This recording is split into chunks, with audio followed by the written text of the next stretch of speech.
النادي الأهلي يعلنها عن طريق خالد بيبو مدير الكورة.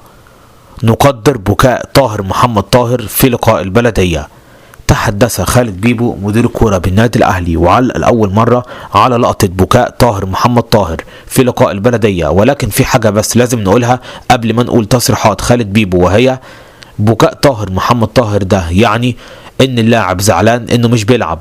طب انت لما بتلعب بتأدي اداء سيء جدا، كأنه مدافع بيلعب جناح هجومي، يعني كأن لاعب مدافع جايبينه يلعب في الخط الامامي، ما عندكش اي ميزة خالص، لا سرعة ولا قوة ولا فينش ولا تسديد ولا مثلا مهارة فردية بتعدي 1 على 1، ولا مثلا بصير، ولا مثلا متميز بكرات عرضية، ولا هيدر، ولا عندك اي ميزة تخليك تلعب في النادي الاهلي.